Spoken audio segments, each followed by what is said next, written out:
Tonia here, your host of the Alchemy of Me, where we navigate the anatomy of humanity through the lens of science and spirituality. Let's unearth the layers and unravel the systems in place that dim who we are and how we live and experience life. On this journey together, we'll weave in an eclectic blend of mind, body, energy, medicine, concepts, tools, and practices that'll nourish the seeds, the fire, that gold of intelligence that is you. This is an opportunity, your opportunity to reclaim, to rediscover, to transform, to alchemize you. The Alchemy of Me show starts now. Hey, everybody, welcome. Welcome to a fantastic show. I'm Dr. Pat, and as you know, I get to take these journeys with so many people.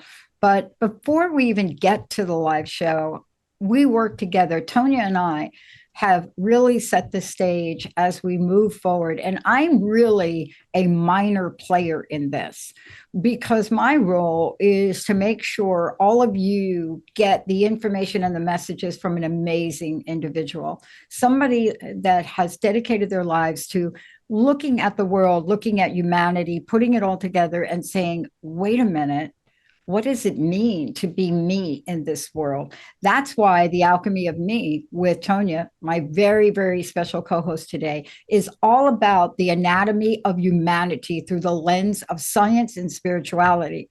Now, let me just say one thing and then we're going to get rolling. This idea of looking through the lens of science and spirituality is as ancient as you can imagine. And it's hard for me every time I do a show like this to really talk about how ancient it is. Because as far back as you go, the minute that we could light a match, actually there were no matches, but the minute that we discovered fire and hydraulics and other things, we were tapping into what we now call science. But where are we today? We are basically living in a space sometimes where we forget the power we have. But this show with Tonia is all about that. You're going to hear who she is. You're going to understand that her life's journey, what she's been able to do, how she's been able to weave in science, spirituality, energy medicine, guided journeys, ceremonies, rituals, and is an extraordinary person who also works in the world of science as a geologist, a project manager, environmental engineering consultant. So this is what I love now about what's happening here. We are bringing shows to you, a show like this, that allows you to be who you are in the world and still be of the world. Tonia, it's great. This is your first show. I'm loving this. I'm excited. So tell us about the Alchemy Starts with Me. That's the place I want to go to really hit this. Because, you know, when I'm describing you, I'm like, oh, she does rituals. Oh, she's an engineer. Oh, right? Yes. Thank you, Dr. Pat. That was a beautiful intro. I appreciate it. Yeah, this has been a journey for sure. And I think it's been since my first breaths, to be honest. It started to kind of take form when I was just starting out and just being curious about why we're here as a child, and letting that kind of weave in as I frolicked around in nature and got curious about, you know, plants and just being here and connecting with our earth.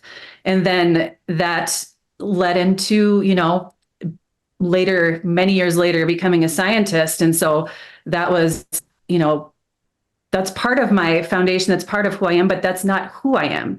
None of it really is. And the Alchemy of Me, where that is and what that stands for, it's really the journey for all of us. So it's me, it's you, it's all of us. And how I like to think of this is really where I get really lit up and really passionate about it is when I think of my favorite, I guess, person in history that I connect with. It is she is my guiding light really on how I have alchemized myself. And every time that I have struggled, I try to come back to her, and that's Joan of Arc. Yeah. And she just, like, even just thinking about her, I'm like, I can feel my whole body shaking because she has this unwavering, you know, she knows who she is. She knew who she was, and she knew at a very early age. Like, I can't even imagine, for those of, if anybody's not familiar with Joan of Arc, I mean, she, as a teenager, you know, was part of a shift in kind of the history of how France evolved. We're not going to go deep into history here because that's not my area of expertise. However, she is badass, and she stands for something so powerful, because that power is in each of us. We each have a Joan of Arc within us. And I would say the same, you know, I think of like William Wallace. I mean, thinking of Braveheart, Mel Gibson. Same, you know, I get that same vibe from him. Obviously, the storyline, if you've seen Braveheart, I don't know the details and how they all played out, but I know at the end that, you know, that conviction, that inner light that he held, that William Wallace held for Scotland, is that same light, that same, you know, knowing that there's this fire within. And I would say that we all have that same ability. We all have that same fire within us. And the alchemy of that, connecting with that, is that transformation that happens when you realize, like, you know what, I don't want to be like this anymore. I want to connect with Joan. I want to connect with William Wallace, you know, to be that person, because I am. We're all the same. We all have that capacity. We all have that fire.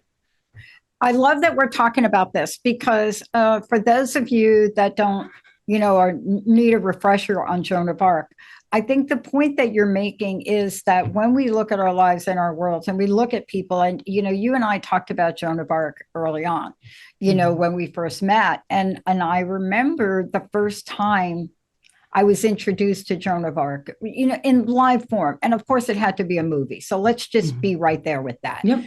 Well, it was a movie, and it was one of the older movies with just, I think it was Ingrid Bergman that played that role.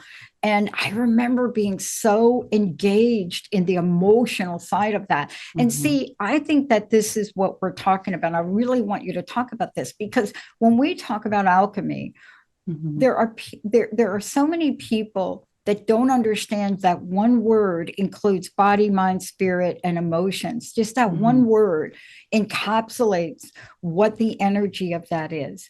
And don't we often forget that within us, I mean, the alchemy of Joan of Arc transformed so many lives. I mean, you have to ask, how did she become a hero for so many still today? And we have heroes of our time. You know, I'm also thinking about Princess Di. You know, this is a young woman that, albeit was not here very long on the planet, but had an ability to touch, to transform, and she did it herself. I want to ask you about that, because when we think about alchemy, so many people don't realize that we are alchemists from the very nature that we're born. Am I right on that, or is that stretching it a little bit? No, I love that, because it is, I mean, it is every, you know, we can put words on, you know, the birthing process. It's something else, but it's truly that process. If you look at it for what it is, to create a human, is alchemy. It's this a magical thing that happens. And it's also, you know, there's the science, you can put the science and the spiritual component to it. It all is, even just, you know, the beauty that happens when you take a seed and it pushes through the ground and it becomes this beautiful flower. I mean, how is that not alchemy? It is. And so when you're bringing this topic to the forefront today, there's something that was inside of you that said, I have got to bring this voice I've got to bring myself. I've got to bring all of me, the science part of me, the spiritual part of me, the parts of me, the mental part, the emotional part of me to the conversation. Because one of the things that I realize when we talk about things like, like we're talking about today, it is emotional. People get emotional. Linda said to me, "Oh my God, you're really getting, you're like, what's going on with you? You're starting to sound a little intense on this, Pat." And it just happens naturally. Why is it that within us we get stirred up when we think about alchemy, but have a very, and what I mean by that is looking at the ability to transform the planet, transform ourselves, transform our job, transform many things. But then when we get to the alchemy starts with me, ME, it's like, what? No. Tell us how we go from a hesitation, a doubt, to really embracing this powerful thing. Yeah, there's so many layers to that, Dr. Pat. And I think what comes up for me is that, we are so used to looking at the external, we're so used to looking outward. And we have this, there's a little bit of a fear, I will say, maybe a lot of fear when we try to go internal and we feel the feelings and we look at ourselves, and whether it's the emotions or where we're at or where we think we should be, or, anything we've been connecting with that's holding us back. I'm too young, I'm too old, I'm not thin enough, I'm not tall enough, all these things, that these boxes we put ourselves in. So then we look to the external to tell us where we're at. And when we start talking about shifting or alchemizing ourselves and making these changes, it is wildly scary, because sometimes we see that little glimmer, that little shimmer inside. There's so much, because there is so much of that light and that power. We immediately want to shy away, because sometimes it's the really, really hard stuff that we have to unpack in order to see that gold. Yeah. I want to talk about this for a minute in context of something really practical for me. So I have a new laptop, and I've needed a new laptop, and everybody that hears, and I'm talking very nicely to my current laptop. Hi, I love you. So just being mindful about that. And, one of the things that happens, it's very clear to me, and it was very clear to a lot of people around me, okay, you better start to look for a new one, because it's overworked. It really is. I mean, the way I'm using it is way past its clocking ability. And so I get a new laptop. Jessica helps me set it up. And yet I still haven't made the switch between my current laptop and my new laptop. And the question has to be why for me. And when I look at what we're talking about today, that is just one example. Is it because I doubt whether that laptop's ready, whether I have the right information? Is it set up? Am I going to be able to have everything on it I need? But there's a word that comes up, and I want to throw it in here when we're talking about the Alchemy of Me, and also when we talk about the anatomy of humanity. It's the word doubt. And I want to talk about that with you for a minute, because even though we don't say it, we're here. And to your point, and I think you're going to talk about this, we are less healthy as a species, like humanity, less healthy than we've ever been.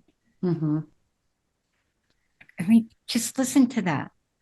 We can't even eat food that gives us nutrition, because now on the TV, they're selling us this supplement of vegetables and other things, because we had just not. So can we talk about where we are in this and how we've gotten to doubt our ability to transform epically to an outstanding existence? Yeah, that's a really good. I'm not saying you have any doubt. I'm just not, Tonia, I'm not saying that's you. No. But I mean, I gave you an example of me, and I'm just talking about two pieces of hardware. Hello. Yeah. No, the doubt piece is because it's easier to just stay where you're at times. That's what it feels like. And yet then we miss the living part. So we're not actually experiencing what it feels like to be alive because we're just kind of dull in those moments. And yet being dull and staying in that same place feels more comfortable and more safe than the unknown. So you don't know if your computer's a lemon, Dr. Pat. It could be. I'm just saying. Or maybe the keys will feel a little different and that feels uncomfortable. So yeah, wait until your computer completely dies. Oh boy. And it's funny. Thank you for pointing out a pattern, because here we are, we're talking about something like this. I did this with my desktop, and poor Jessica, when I was away, had my poor desktop here, which I was accessing. And, she kept saying to me, I'm getting a blue screen. I'm getting a blue screen. And I'm just like, keep hitting the button, see if it'll come on, but what is it we're talking about? Look, in the West, what are we? We say the studies are showing, they say we're lonelier. They say that we know that the water we're drinking is not the best water it could be, that we put things in a machine that we call a microwave and we fire that thing up and we don't even know it changes the configuration of things. But we're doing this. So the question is, it's a why question, but there is an answer. Has life gotten so sped up, so fast? Has life is the word. Has life gotten so fast that it's become an alchemy of a sort of its own? You know what I'm trying to say? There's a chemistry to life now. There's a formula to life now that so many here in the West have said yes to. And we just don't know we're in that. Oh, that's really powerful, Dr. Pat. It's like you think of the alchemies, you want it to be, you're turning lead into gold. I mean, it's the foundation of modern day medicine and chemistry. It's magical. I mean, it's all these things. And yet what you're describing is like a reverse alchemy. It's taking what we think, what is gold, who we are, this, the human body is incredible. I mean, if you just think about all the things that need to happen just to function, whether we're aware of it or not, I mean, that is amazing. And yet we are so busy. We fill every space in every moment in time that we don't even realize that we are reverse engineering in the worst possible way something that is already perfection. The human body is amazing. And so, yes, when we microwave our food, we are changing the DNA of our food and we're changing the DNA of ourselves. All of the technology we rely on, even right now, I mean, we are being bombarded with radiation constantly, and it affects us at a cellular level. It affects us emotionally. Our food is not, like I say to my 10-year-old, our food is not food. If it didn't come out of the ground, it's not food. And our body knows that. And so we put food into our bodies and it's like, well, what is this? What do I do with this? Our water is I'm not even, save that for another conversation, but our water is tainted. And then that's just on kind of the physical pieces. Then we have emotionally what we take on from those around us, the words we say to ourselves. I mean, these are all ways that we're reverse alchemizing ourselves. And yet today, what we're talking about too is once we understand these conditions and situations, we can do something about it. And, yesterday it was so interesting. For me, I take a moment. There's a mantra that I play. One of our hosts, Sarah Main, has been with us for quite a long time. She is a Sanskrit teacher, master. I'm talking about pure Sanskrit, the way it should be written, the way it should be spoken, right? based on ancient, and it has an energy and a vibration. And so she introduced me to a few things. And so in the middle of my day, I realized I needed to turn that on. And I accidentally sent the link to the full production team in Skype. I meant to send it to Jessica and Linda, and I pasted it in. And it was fascinating when I did that, because then I found myself explaining myself, right? This is not a religious thing. This is a mantra, but what's interesting about it, was it a mistake? Do you understand what I'm saying? You see, was that exactly what needed to happen? I know for me, I needed 10, 15 minutes of that. There was no question about it, because we had to do something to break the chain of conditioning that's taking us away from the power we have to live. I mean, let's talk about that for a minute. There's a quality of life that we have said, I'm going to accept. And that quality of life now is a compromise, I think. What do you think? Yes, absolutely. Absolutely. And it makes us feel, so if you were not to send it, or if you said, take it back, I take it back, I apologize. It's not, you didn't, it's the intention behind it. I mean, you're not pushing that on to others, right? No. I mean, it's coming from a loving place, and it happened by, accident, and that's fine, but there's no reason for you to have to explain yourself, because, at that time, it's an opportunity for somebody else to receive it from a loving place, or see it and say, this isn't for me. And that is for each of us to decide. That's free will, free choice. And there's so much beauty in that. Yeah. And so it's coming, because it's coming from a place of love, then you can't go wrong. Yeah. And what I love about this is, we're going to talk about this too when we come back from break. There are ways, despite everything you and I are talking about, anything we mentioned here today, the thing I'm reminded of is Einstein. This is so interesting about Einstein now. Before the movie Oppenheimer, nobody really cared about Einstein, but Einstein's in the movie, and he plays a small little role in the movie, but a powerful one in the movie that most people that watch the movie don't understand why he did what he did. But this is a person who is very clear that you cannot solve the problem at the level it was created. Now I'm paraphrasing Einstein. So what did he mean?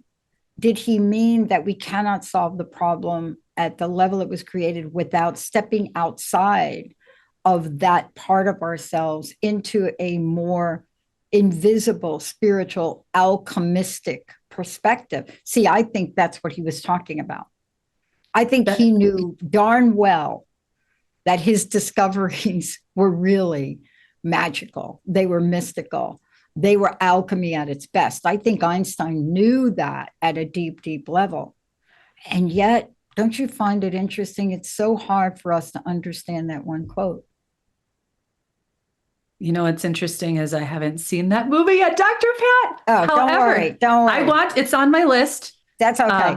But now you're going to pay attention to Einstein when you watch No, it. do you know what I do? So what I do know, though, about Einstein, or what I've read, is that he acknowledges that a lot of his theories did come from elsewhere. They did not come from where we all like to live right now. They came from, they were like a channeling, essentially. I get it. This network and the birth of the network and the existence of my show for 20 years, that didn't come because I'm smart or genius. That came because there was several moments along the journey where I was given a vision of something. The question is, what do we do with that vision? That's what we're going to talk about next. How do we stay with the beauty of alchemy? How do we bring our physical, mental, emotional health? How do we bring that into a place of balance, into a place of harmony. How do we do that? That's what this show is about. Before we go to break, Tonia, how do people find out more about you? Let's make sure everybody knows, because we're just scratching the surface here, but there's much more that you do. How do they find out about you? Sure. They can go to my website at toniajohnson.com. And there are a couple different ways you can reach out to me through my website. So feel free to do so. Yeah. And Tonia, Tonia, everybody. Yes. We're going to take a short break. When we come back, while we're talking about this, I just want to remind you, you're listening to this fabulous show. Tonia is the host of the Alchemy of Me. It is the anatomy of humanity through the lens of science and spirituality. And today we're talking about the alchemy starts with me. And when we come back, what we're going to talk about is how do you navigate between the conditioning that we have, the distractions from living? How do you navigate? How does somebody like a Greta Thunberg stay on point with who she is and what she does, despite the many distractions like her family being threatened? How does one do that? How do we see the people that do that? How do we so hold them in such honor? What is it about those people that we think they have that we don't have? When we come back, we're going to talk about the bypass syndrome. Stay tuned, everybody. We'll be right back.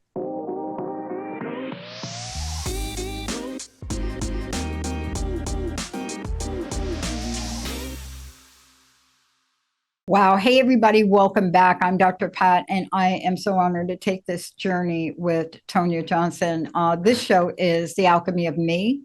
And of course, you can go to toniajohnson.com and find out more about what Tonia is up to. This is also, what I love about this is when we get to work with so many people, Tonia, like working with you and then seeing the birth of a phrase that's called anatomy of humanity through the lens of science and spirituality.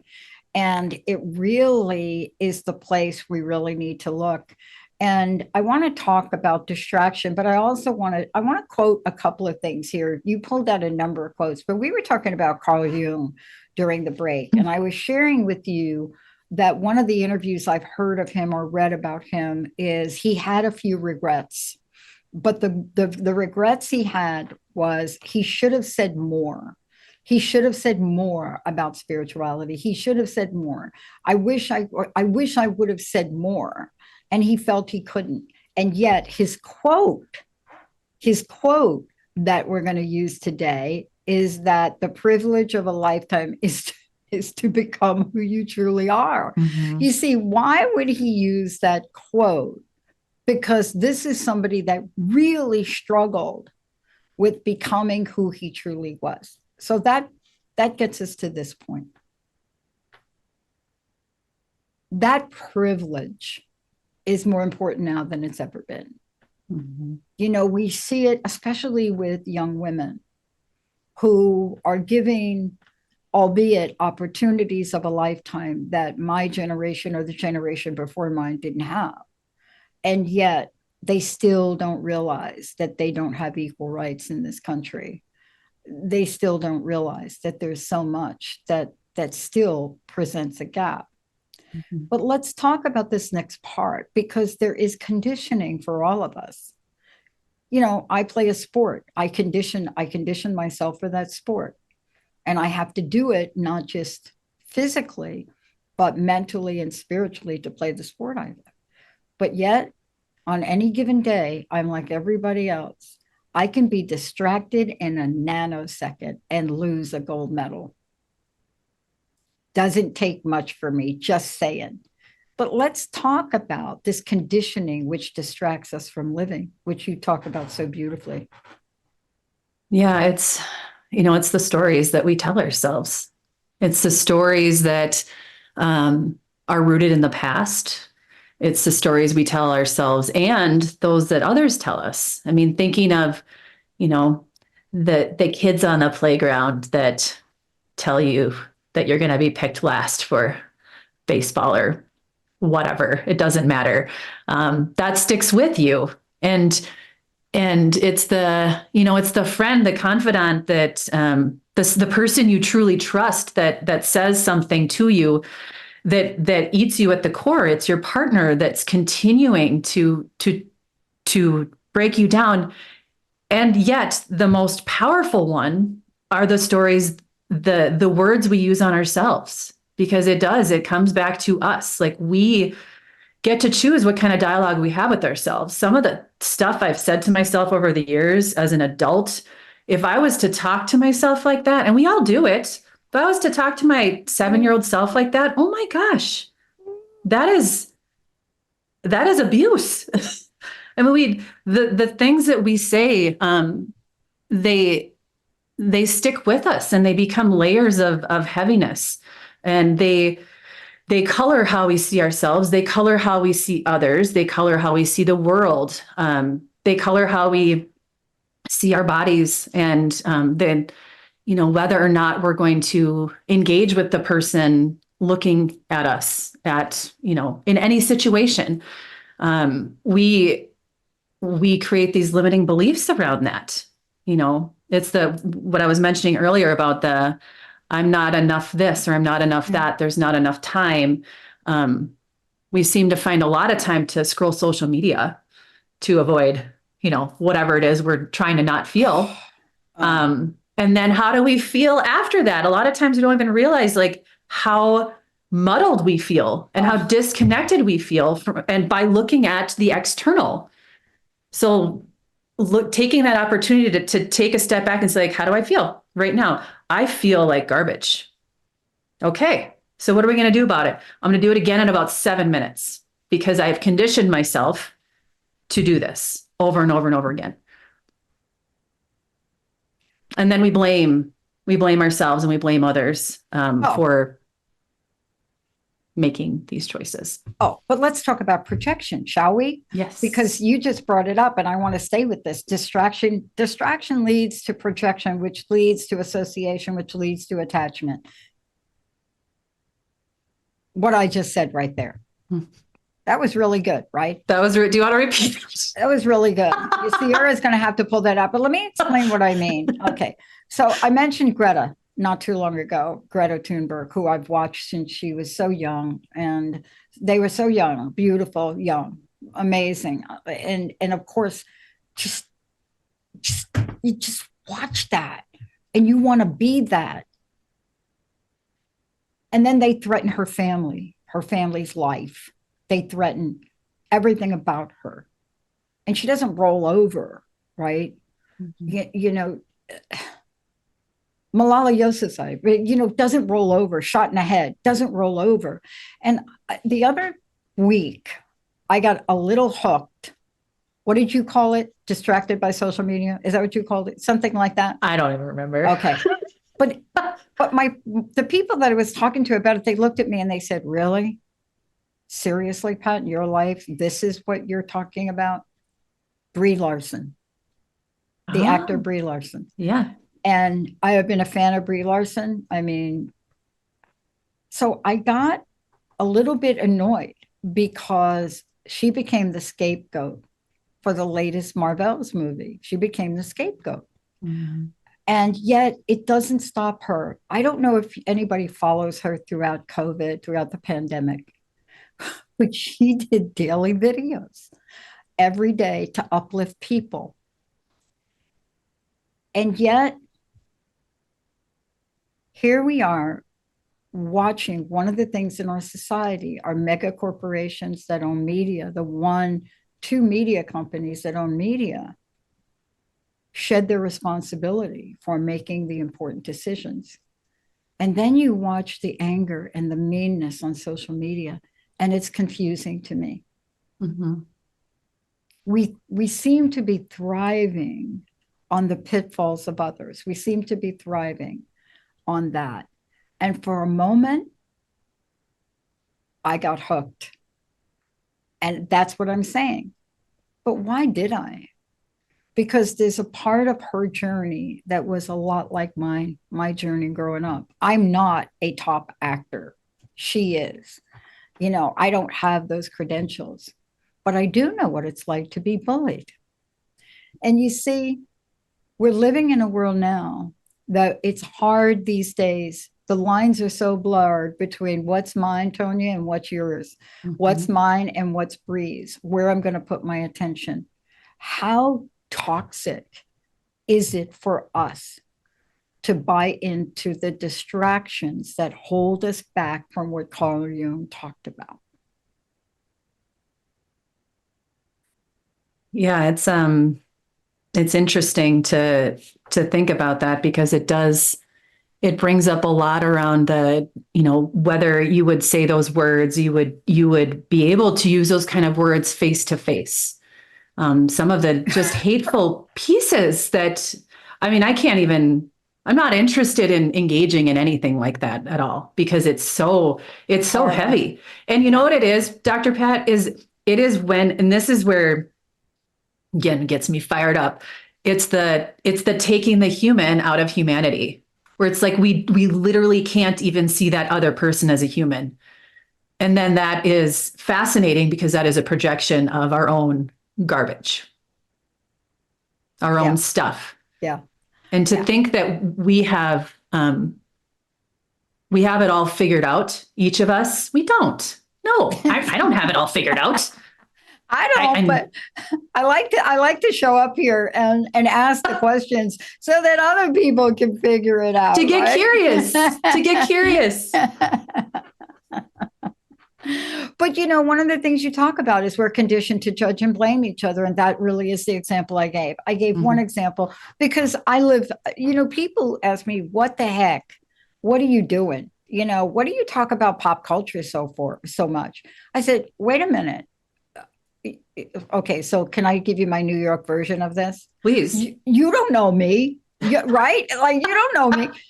Because if you did know me, you'd know that I'm a lot like you. I have 1 foot over here, 1 foot over here. I have one arm over here and one arm over here, because I don't want to deny the way I was raised, the way I was brought up. And yet, how do we monitor, maybe not the right word, but how do we look out for the ways that we judge and blame each other? Because there are systems now put in place for us to do that. And it begs the question, if we are going to do that, what is the what if that you talk about? But we have the systems in place now. I mean, do you know you don't even have to post anymore, and AI can post your rebuttal to what I just said today? Oh my. Let's just go full external. Let's do it. Let's go back. Let's have a lobotomy while we're at it. But judgment and blame, it's a total distraction, isn't it? It is. And it's there's so much fear tied to it. I mean, we're just conditioned to be afraid. And whether or not, what we're doing is right, we question everything. Yeah. We question our parenting. I mean, the amount of guilt that we hold on to, Dr. Pat, my goodness. I mean, how many times a day as a parent, it's like, oh, I said this too, I was, didn't help enough, or I didn't do this enough, or, whatever. It doesn't even matter, but that carries out into every single part of life. And why is that? Why are we holding on to that guilt? I mean, it's the question we don't ask. Let's go there. Let's go to this question. Let's go beyond the systems, beyond the judgment and blame. Let's go to the question that you ask, what if? See, the what if question is beautiful. Now, I've had a lot of mentors, and they've been more direct to me. My mentor, before she passed away, would say things to me like, especially I was in the middle of my educational program, and I was questioning myself. It was really tough. It was, anybody that thinks that going back to school after working a 25-year career is easy, please think again. But it's essential. It was essential for me. And so the what if question came in the form of, Pat, this is not a cosmic joke. This has not been put in front of you just to trick you or fool you. This is a path. you've been given, and you're at a choice point as to whether you want to take it. This is not to take you down a road of failure. That's a distraction that you create in your own mind. But let's go down to the question you asked. What if we trusted ourselves? Because that's what my mentor was saying, but kind of not like that nice. Is she a New Yorker? She wasn't. She was California. Okay. Tonia Cahill was a woman that took me on my first vision quest, and then I became part of her co-counsel team to take other people out. I'm telling you, I went from New York to Seattle for a moment, and then California, and I met her. And talk about alchemy. I mean, I can't, let's save it for another show. But basically, what she was saying is what you ask. What if you were to trust yourself? Don't you ask that question when you talk about Alchemy of ME? Yes. And what if we believed that we were whole, that we're not broken, that we literally have everything we need within us, yet we've been conditioned. We put up so many boundaries around this. We've been severed from believing this, whether it's not believing that our body can heal itself, not believing in dreams, just dreaming, like wanting more for ourselves. These are all what ifs. What if I actually could have more? What if I could have it all? What does that mean to you? What if I could be a good person? What if I am a good person? What if I led with my heart, with love for everyone and everything? What if I loved my body and treated my body like it's home? What if I treated the earth like it's home? That's an interesting concept. That which we need to sustain life. And we don't treat our earth so well. So that's a whole nother conversation that we'll weave in the future. But yeah, a lot of what ifs, but it comes back to just believing that we are whole and we have everything we need within us, each of us. I want to talk about this one thing that I know we're going to do other shows about, but it is one of the greatest disbeliefs, myths, untruths, I think, that we have conditioned ourselves. And I'm not sure it's everyone. I really look at genders a little bit differently, especially, when we talk about men and women in the West versus other places, right? I mean, there are other countries that have produced women leaders by far. Golda Meir. They said Golda Meir. There's so many, you see it. But here's something interesting. This is the thing you're talking about. What if we would allow ourselves to want more? Now, I have done whole shows on this where people have said, you're going in the wrong direction. And I invite them on the show. And I break it down to this. Who would you like to talk about today that you can refer to that didn't want more? Just give me a person. And so they'll bring up people. Jesus. I said, oh no. What? If there was anybody that walked around here back then that wanted more, it was him. Right? And then they'll bring up other people. Right? They'll bring up Gandhi. They'll bring, and I'll say, what are you talking about? These people were moved forward because they did want more. And yet we just tell ourselves it's not okay to want more. See, I think this is one of the greatest distractions we have right now, is not allowing ourselves to want more. Yeah. And what you're talking about, or at least what's coming up for me, is the idea that it comes Gandhi and Jesus. Boundless love. Totally. Their infinite love for first here and then everything else from there, because there's no limit to what that can give. And so wholeness, just there's so much opportunity there to see there's so much more for each and every one of us. You know, Tonia, look, we have read stories. I listen to stories every day where people have looked at their bodies. And let's get back to this. We look at our bodies, and the one thing I think we give up on is our ability to have our bodies be the way we want, be healthy. And yet we have such incredible ability to heal ourselves. We really do. Mhm. You know, when I went through my healing journey, I was told that my body was infested with co-infections from a thing called Lyme disease, and that I would never, back then, right? You know, you're talking about 2005 when nobody even wanted to say the word. And, you know, you're basically told there's nothing you can do. And I'll tell you what I did. I created characters, little cartoon characters. I'm telling you, I have the designs, you know, to create an educational tool. I created these characters, and Dr. Darvish worked with me to visualize how I got rid of him. And I'm not killing. I had my own video game within my mind. Every day I played with this. And so we have this enormous potential to imagine, to intend, and then to transform. Tell me, in the few minutes we have left, what can we do to use this? So powerful. It is powerful. I mean, it starts with just the wanting more, right? We have to want more. And if we don't want more, that's fine. We are each on our own journey. So if you don't want more, you do you. That's beautiful. If you want more, and if you believe that you can have more, there's so much of this awareness of just starting from within, like starting to really, cultivate this idea of, I have the power here.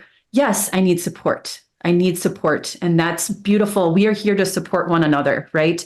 So it's looking at all these areas in life where you feel supported, and maybe then areas you could use some more support, or maybe let some things go.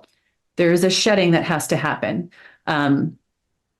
The analogy of the shedding of the skin, you know, the snake, the serpent, letting go that which you no longer need, letting go of a layer, seeing what that feels like. And then from there, it is you know, it's a process, and it's uncomfortable, and it's not easy, but it is truly, if you think of it as a call to action, because we're only here for a finite amount of time.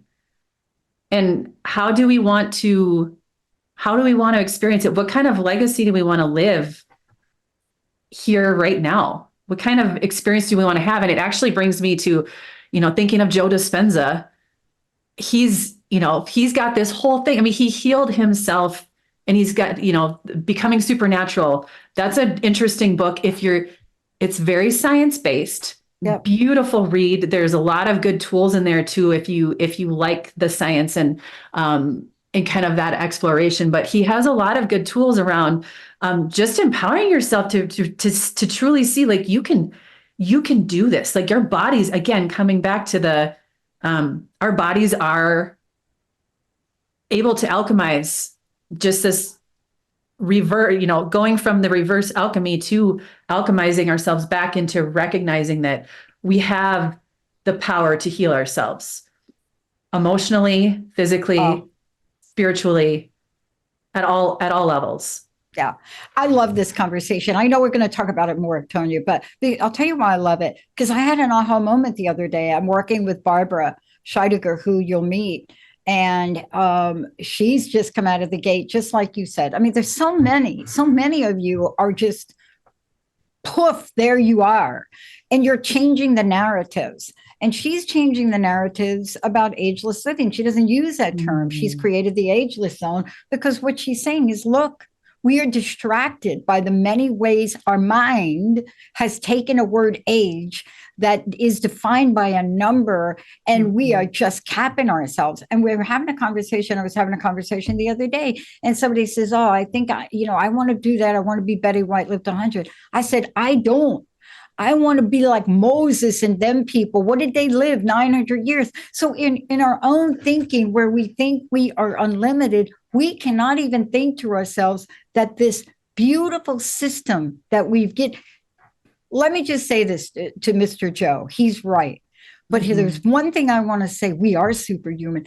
The mechanics of this thing we call our body, Holy cow. Give that thing some kind of parasite and that body goes into, I'm going to get you. Right? It's like what it does. But this is what we're going to talk about in the shows we do in the future. What happens when we do your what if? What if there was no such thing as death? No. Boom.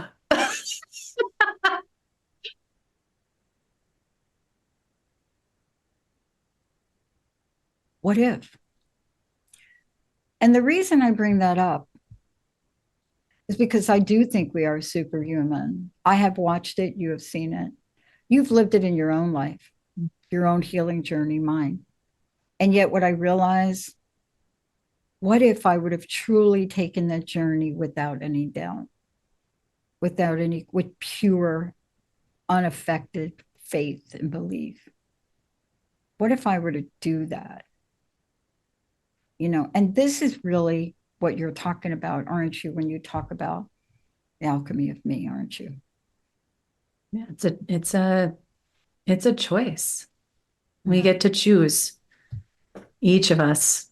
And it's an opportunity to step out of this place of being, existing, autopilot, any word you want to use, really, into all of them, into this state of just, it's pretty rad. I don't know. I mean, I'm going to go back to the 90s and say it's rad, because I like that. So I still say epic. I don't know. I don't know if they're out of it. I don't know. But, part of this is also the beginning of many, many more conversations. I want to ask you this. Please let people know how they find out about you. And also, I'd love to know your closing message. There's so many more things we're going to talk about. But I like leaving the question. I like your what if. What if there was no such thing as death? What's your personal message? What do you want to leave us with today? The focus on just living in each moment. I mean, not thinking of that age of where we're going. Being here right now in the present is critical. And we are, I'll use the word blessed. We are blessed to be here right now. And I'm just excited to be on this adventure with each and every inhabitant of this beautiful planet, and just being able to be a contributor in whatever way I can. I'm grateful. I'm grateful for you. And for more information, you can find out more about Tonia. Go to toniajohnson.com. It's TONIA Johnson.com. We have many more shows we're going to do. What is your what if? See, I want to leave you all that. This is for me to you, because this is, I prepare for every show I do, right, Tonia? You know that. And when I started to look at this, I asked myself this question, Pat, what is your what if? I want everybody to think about, what is your what if? See, that question doesn't have any judgment. It doesn't tell you what it should be. But think about what your what if is. And then think about, what if you were not distracted to have it? Tonia, thank you so much for everything. I can't wait till next time. Thank you, Dr. Pat. It's been a pleasure. And Greta, if you're listening to this show, please, you have an open invitation to join us. Absolutely. You too, Bree. You too. And Joe. And Joe and Einstein and all of you. Joan. Joan, everybody. Thank you all for tuning us in, turning us on. We'll see you next time.